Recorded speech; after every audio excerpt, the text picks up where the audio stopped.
बहुत स्वागत है दोस्तों।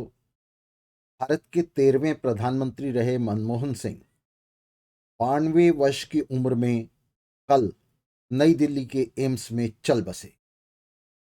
उनके निधन पर कॉरपोरेट मीडिया और पूंजीवादी पार्टियों के नेताओं ने रस्मी कसीदे पढ़े और रस्म अदायगी की।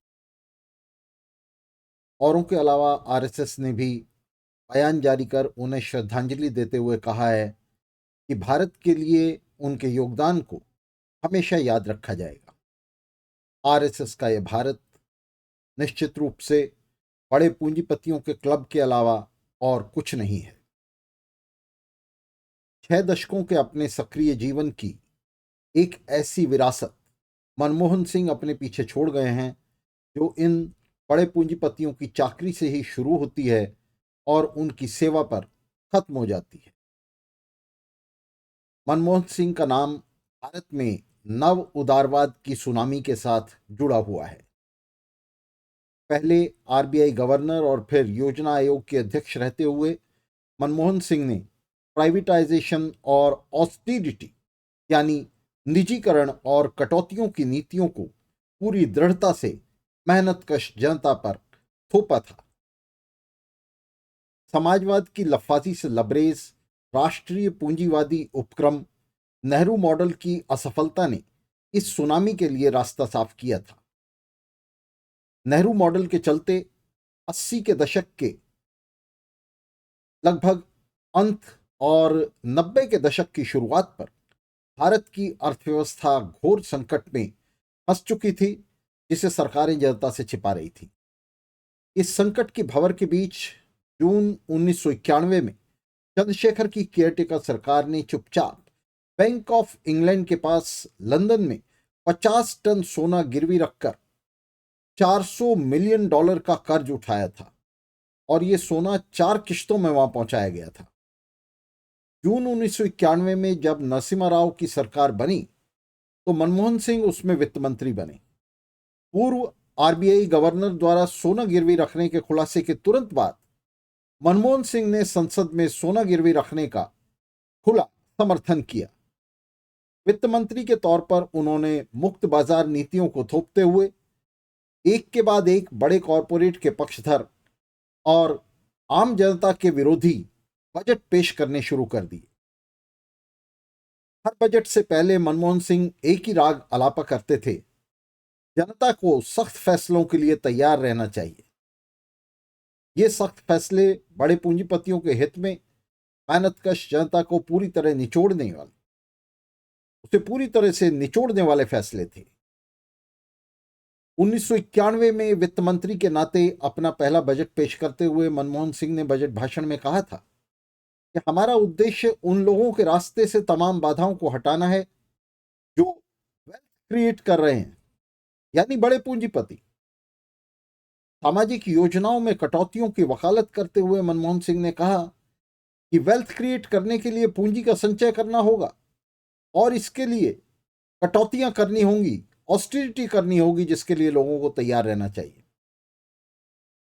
वर्ल्ड बैंक और आईएमएफ के निर्देश पर लागू की जा रही मनमोहन सिंह की इन नव उदारवादी नीतियों ने तुरंत ही संकट और रोष जनता के बीच में पैदा कर दिया था। गरीबी, भूखमरी और बदहाली ने पांव पसारने शुरू कर दिए थे, जिससे मेहनतकश जनता के बीच आक्रोश फैलने लगा। मेहनतकश जनता के लिए कटौतियों और बड़े कॉरपोरेट के लिए सौगातों की इन पूंजीपरस्त नीतियों का व्यापक विरोध हुआ, जिसके चलते 1996 के आम चुनाव में कांग्रेस बुरी तरह हार गई और सत्ता भाजपा नीत नेशनल डेमोक्रेटिक अलायंस यानी एनडीए के हाथ चली गई। अटल बिहारी वाजपेयी के नेतृत्व वाली एनडीए सरकार के वक्त मनमोहन सिंह राज्यसभा में विपक्ष के नेता रहे। संकट के बीच वाजपेयी की सरकार भी जनता के आक्रोश का अंततः शिकार बन गई। वाजपेयी सरकार की नीतियों से दुखी आई जनता ने 2004 के आम चुनाव में फिर से गैर भाजपा विपक्ष को जिता दिया। एक तरह से एनडीए और यूपीए, कांग्रेस और बीजेपी एक दूसरे से होड़ लगा रहे थे कि कौन पूंजीपतियों की बेहतर ताबेदारी कर सकता है, कौन सबसे ज्यादा ऑस्टेरिटी और प्राइवेटाइजेशन के रिजीम को लोगों के ऊपर, मेहनत कश जनता के ऊपर थोप सकता है। इस बार जब कांग्रेस की सरकार बनी, यूपी की सरकार बनी, तो मनमोहन सिंह प्रधानमंत्री बने। सरकार के प्रमुख बनने के पीछे मनमोहन सिंह की राजनेता या अर्थशास्त्री के रूप में कोई विशेष योग्यता नहीं थी, बल्कि दरअसल उनकी अयोग्यता थी, जिसके चलते गांधी परिवार को उनसे अपनी सत्ता के लिए खतरा नहीं लगा और उन्हें वह कठपुतली प्रधानमंत्री के रूप में देख रहा था। मीडिया ने उस समय उन्हें सही ही एक्सीडेंटल प्राइम मिनिस्टर कहा था। कांग्रेस के अंदर बड़े नेताओं के बीच में ऐसा बैलेंस बना हुआ था जिसमें सबसे अयोग्य आदमी वहां सत्ता प्रमुख बन बैठा। कांग्रेस के नेतृत्व वाली इस सरकार को सत्ता दिलाने में स्टालिनवादी वाम की निर्णायक भूमिका थी। उसके 65 सांसदों के समर्थन से मनमोहन सरकार सत्ता में आई थी। मगर भारत के बड़े पूंजीपतियों की दो बड़ी परंपरागत पार्टियों में से एक कांग्रेस को समर्थन देने के लिए स्टालिनवादी वाम नेताओं को अपने काडरों को समझाना मुश्किल था और यह एक बड़ी चुनौती थी। इन नेताओं ने कांग्रेस के नेतृत्व वाली यूपीए सरकार को न्यूनतम साझे कार्यक्रम पर आधारित जनवादी और प्रगतिशील सरकार बताकर अपने काडरों को धोखा दिया, उन्हें भ्रमित किया और उन्हें कांग्रेस के नेतृत्व वाले यूपीए की पूंछ से बांध दिया। इस न्यूनतम कार्यक्रम को लागू करते मनमोहन सरकार को मनरेगा, ग्रामीण रोजगार योजना, राष्ट्रीय ग्रामीण स्वास्थ्य मिशन, कृषि ऋण माफी योजना जैसी योजनाएं भी शुरू करनी पड़ी। ये योजनाएं शुरू न की गई होती तो जनता का आक्रोश उस समय जिस तरह का संकट मौजूद था उसके चलते एक विद्रोह में बदल सकता था। इन योजनाओं के सहारे ही मनमोहन सरकार न सिर्फ 5 साल का कार्यकाल ही पूरा कर पाई, बल्कि 2009 में दूसरी पारी में भी चुनाव जीतकर ये सरकार सत्ता में आ गई। दोनों बार मनमोहन सिंह ही यूपीए सरकार के मुखिया रहे। इसके बावजूद कि उनका ना कोई जनाधार था और ना ही वे लोकसभा में कभी निर्वाचित हुए थे, वे गांधी परिवार की अनुशंसा पर और उसकी कृपा से असम कोटे से राज्यसभा भेजे गए। दरअसल वर्ल्ड बैंक और आईएमएफ के वे बेहतर चहेते थे, जिनके निर्देशों को लागू करने में मनमोहन सिंह ने शुरू से अग्रणी भूमिका निभाई थी। भारत सरकार और अंतर्राष्ट्रीय एजेंसियों के बीच मनमोहन सिंह एक लिंक की तरह थे, कड़ी थे। अंतर्राष्ट्रीय एजेंसियों के दबाव में ही नरसिम्हा राव सरकार ने 1991 में उन्हें अपनी कैबिनेट में शामिल किया था। 2004 में यूपीए सरकार में मनमोहन सिंह प्रधानमंत्री बने तो उन्होंने वर्ल्ड बैंक और आईएमएफ के इशारे पर नाचते हुए नव उदारवाद के लिए भारत के दरवाजे चौपट खोल दिए। इसका अर्थ था विदेशी पूंजी को अबाध घुसपैठ के लिए एक मुश्त लाइसेंस दे दिया जाना। अमेरिकी प्रशासन के साथ मनमोहन सिंह के रिश्ते की गहराई का तब खुलासा हुआ जब 2008 में अमेरिका के साथ न्यूक्लियर डील को संसद से पास कराने के लिए मनमोहन सिंह ने अपनी सरकार तक को दांव पर लगा दिया। कांग्रेस सरकार को समर्थन दे रहे वाम मोर्चे के नेताओं को ना चाहते हुए भी अपने काडरों के दबाव में इस डील के विरोध में मनमोहन सरकार से समर्थन वापस लेना पड़ा। लेकिन एड़ियां रगड़ते इन वाम नेताओं ने कांग्रेस सरकार को इतना समय दे दिया, मनमोहन सरकार को इतना समय दे दिया कि वो दूसरी पार्टियों से सौदेबाजी कर ले और सरकार बचाने के लिए मनमोहन सिंह ने मुलायम सिंह से इस बीच गठजोड़ बना लिया। ये पूरी एक साजिश थी, एक षड्यंत्र था। 2008 में न्यूक्लियर डील के मुद्दे पर अपमानित होकर खदेड़े गए स्टालिनवादी वाम नेताओं ने 2009 में, यानी 1 साल बाद ही, फिर से मनमोहन सरकार के साथ गठजोड़ बना लिया, 1 साल से भी कम समय में, और इस पूंजीवादी दक्षिणपंथी सरकार को, मनमोहन सिंह की सरकार को, एक वाम चेहरा दे दिया। मजदूरों, युवाओं और मेहनतकश जनता को मनमोहन सिंह की सरकार के पीछे बांधने में स्टालिनवादी नेताओं ने एड़ी चोटी का जोर लगाया और इस दलाली की कीमत भी वसूली। ये स्टालिनवादी नेता मनमोहन सिंह की सरकार को जनवादी और प्रगतिशील बताते रहे और मनमोहन सिंह की सरकार बड़े कॉरपोरेट के हित में काम करती रही। AFSPA जैसे काले कानूनों को इस्तेमाल करती रही, कश्मीर और उत्तर पूर्व में वहशी दमन करती रही, दिल्ली में बाटला हाउस का फर्जी एनकाउंटर मनमोहन सरकार के सांप्रदायिक और दमनकारी चरित्र का ही जीवंत प्रमाण है। मजदूरों मेहनतकशों के आंदोलनों पर दमन में मनमोहन सरकार किसी से पीछे नहीं रही। ऑपरेशन ग्रीन हंट जैसे बर्बर सैनिक अभियानों के जरिए उसने मेहनतकश जनता के आंदोलनों को हिंसा से कुचला। मारुति के मामले में मनमोहन सरकार की दमनकारी मुहिम को मजदूर कभी नहीं भुला पाएंगे। मनमोहन सरकार के तहत अपराध और उनकी बर्बरता दोनों का बढ़ना जारी रहा।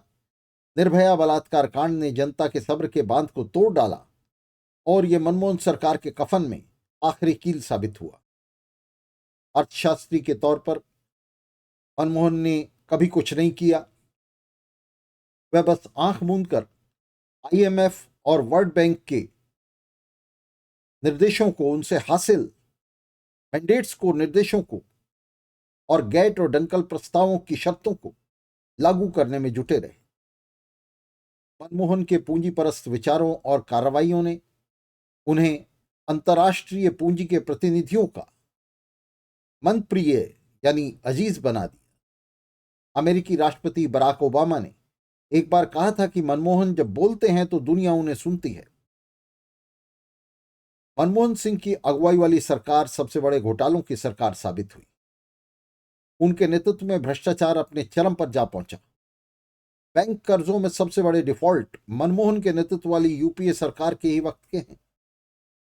2G घोटाला, कोयला खदान घोटाला, टेलीकॉम घोटाला, कॉमनवेल्थ गेम्स घोटाला, शारदा चिटफंड घोटाला और आदर्श हाउसिंग घोटाले सहित और इन जैसे दर्जनों घोटालों की उस समय एक कतार लग गई थी।